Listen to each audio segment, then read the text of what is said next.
It's time to dive beneath the surface and into the minds and hearts of your favorite celebrities and pop culture icons. Welcome to Up and Adam. Hey guys, what's up? You're watching Up and Adam. My name's Adam Knoll. And for those of you who don't know me, I'm the guy bringing you guys the weekly interviews from your favorite celebrities and pop culture influencers. But for those of you who do know me, you know that that's not why we're always here, right? Actually, guys, tonight's one of those nights. It's one of my favorite nights of the year. It's the Real Housewives of New York finale, except this one, I guess. We'll get into that and why. But before we do, guys, you know how this works. Make sure you like this video, comment on this video, share this video, and most importantly, subscribe to my channel, wherever that button is. That way you don't miss any of our future interviews or pop culture content. And guys, also don't forget that tomorrow we are doing Popping Off on Pop Culture with Pops at 1 p.m. PST. We're going to announce our featured artists for our merch store, and we have so many other fun things to talk about. So don't forget to watch, and let's jump into this recap. So guys, when I said that I wasn't so excited, it was after watching this recap, and this is why.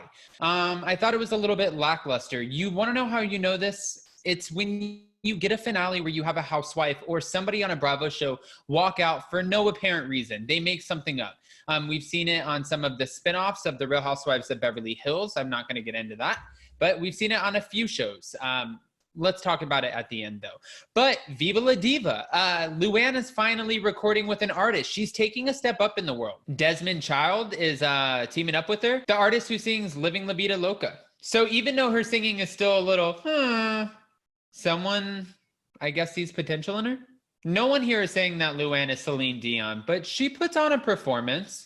We'll get back to Luann later, but let's move on to Sonja's townhouse. So Sonja ends up giving Ramona a tour of her townhouse, and like she said, it's not fancy, it's clean, it's new, but did you guys see all over the walls? It's Sonja Morgan fan art everywhere. Sonja Morgan fan art, people love her, they send her stuff, and she likes to showcase it. No one loves Sonja Morgan more than Sonja Morgan and her Sonja Morgan toaster oven thing. I don't know, it doesn't matter. It didn't really come to fruition anyways, but I love Sonja Morgan. Ramona seemed to, I guess, enjoy the tour though, but 3 interns, that's insane. I think it's so kind of funny and creative. Like people say that Sonja's not a good businesswoman or whatever they say about Sonja, but she has 3 interns. So she's doing something right because they're doing things for free and she just has to sign her name on it. And yeah, they get credit for stuff and she gets free work. Tell me that's not genius. So while she might not have a bunch of businesses that are making a lot of money, she's not paying the same amount of money that these other people are paying for the help that they're getting. Regardless, guys, let's get to the point. Sonja reveals that it's time to sell, which is kind of, I think, a positive thing. I think it's time to shed this old snakeskin and move forward. There's so many positive things to look forward to for Sonja, and it's time to get out of that townhouse. It seems like it's one problem after another with that townhouse, and if you guys saw her with her new neck and facelift, she has a lot of positive stuff to look forward to. That was no shade at all. I'm just saying she got the new face, she got the new neck. She's moving on. So we should move on with her and she should move on from that townhouse. I totally agree with you, Sonja. But Sonja, I can't give you all the love. I have to spread it a little bit to Leah and Bunny and Leah's daughter Kiki. So they were making gingerbread houses, and Leah, I think, is such an exciting addition to the Real Housewives of New York this season. Even though we saw her like Tarzan, like I like to say, swinging from the curtains, I think she's great. She's a breath of fresh air, and she wants to bring in diversity to the show, so I'm all for Leah. So one of the main storylines this whole season, which is obviously going to build up to the finale for Leah, is her mom, her relationship with her mom. She ends up making strides with her mom, I guess, kind of. She ends up telling Bunny, "You told me to go to hell the other day." And Bunny said, "What did you say to me first?" Leah kind of chuckles and says, "I told you to F off," except of course she said it. Oh, I don't know, Leah. As much respect as I have for you, and nobody knows your relationship with your mom better than you do, that made me cringe a little bit. I could never imagine telling my mom to F off. I would just, But everybody's different and everyone has their own relationship. So again, no matter what, I'm still here for Leah, and I stand Bunny too. Cabaret, cabaret, cabaret, cabaret. Let's say it 4 times fast. Or you don't have to, because Luann's going to say it for you. It's the only thing that Luann talks about. And at this point, it almost seems like it's actually, no, it doesn't even almost seem like it. It's played out. This is such a played out storyline. I'm sick of it a little bit, but Okay, let's move on to Luann's show, Mary F. Kill, which, if you guys haven't seen it, is pretty much just a great, exciting way for Luann to talk about herself the whole time. Talk about her getting arrested, talk about her drinking, talk about her friends, talk about everything that's kind of went wrong in her life and try to make a comedic approach to it and make money.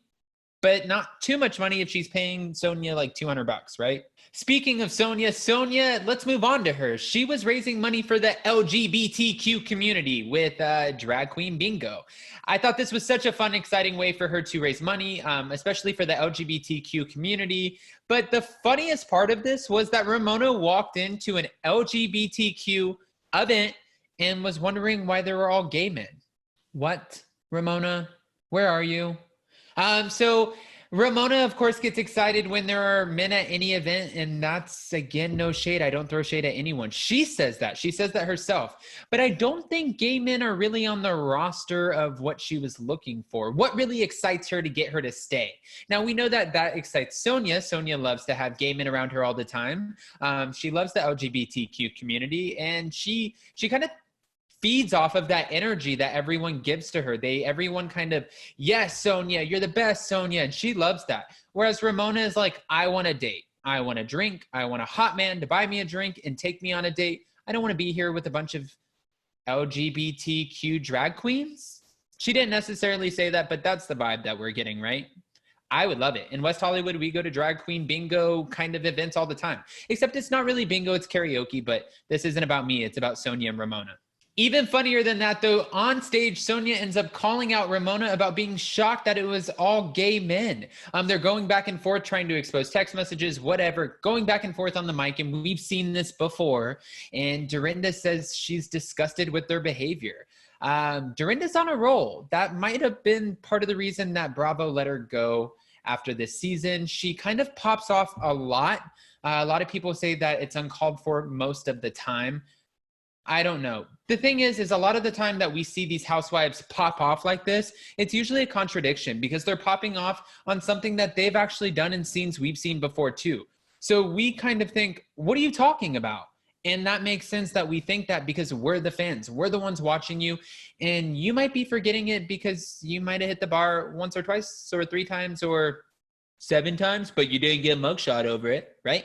Here's where we get the buildup, guys. So in this obviously orchestrated sit down, which if you know anything about Bravo, you know that the producers are sitting them down at the end. They're like, ladies, this is the finale. This is it. This is our last day of filming. We really have to bang it out. We have to have something good. Okay, so now this is when I feel like something is overproduced, and this is why I get less excited about the finale. I can't help it. I get so just, this is how I feel. We see them all sit around in kind of like a circle, and Leah proceeds to tell the women that Tinsley may have introduced them, but wait, bam, right then and there, Dorinda cuts her off and she says, no, I'm not doing this. Well, actually, I'm not doing that is what she said. I'm not doing that. I'm not giving Tinsley that screaming, that B word. I can't obviously say it on here. This is YouTube, but Dorinda was heated. Wow, a lot of shade towards Tinsley in this episode. Even when Sonia was calling her uneffable, this was a little, come on, guys, let's be a little bit classier than that. Even though, again, I love Sonia so much, I love Dorinda so much, we're really going to miss her on The Real Housewives of New York if she can't get her way back in, which I feel like she'll be able to if she wants to come back. Dorinda had kind of a point. She was mad, almost breaking the fourth wall in a sense, saying she ruined our show, talking about when Tinsley left mid-season. So she said she ruined our show. I don't have time for her, which is a little bit ironic because Dorinda's fighting for the very same show that she was just let go from. Now, whether she was fired or she quit or what the actual reason is, some people are blaming some of the housewives for not wanting to film with her because of the aggressive drinking or whatever the case is. And some people say that she had a run-in with the producers. So we don't know what it is yet. And I'm sure eventually it's going to come out. But we do have Bravo insiders who are giving us a few hints. Dorinda ends up finishing the conversation by saying she almost ruined our show. She left the show. She breached the contract. And you want to toast to her? No way. She ends up leaving, fleeing the scene. And this is our overproduced, over-orchestrated moment because Dorinda knows that producers needed something because this is the finale. They needed something a little bit more spicy than Viva La Diva not being able to sing so great or Sonia telling a drag queen that she thought that they looked like Luann, or saying that Tinsley is ineffable, or Leah having some sort of modern day reconciliation with her mom. We needed something bigger, and Dorinda gave that to us. Kind of like when Kiko on Below Deck gave us like that bam, slam time of a meal at the end, made great friends with everybody on the boat. And like Hannah points out, the charter guests made so many new friends, but little did they know one of their friends got fired on that same very charter. That's how I feel about Dorinda. She's fighting for the show, but then she gets fired.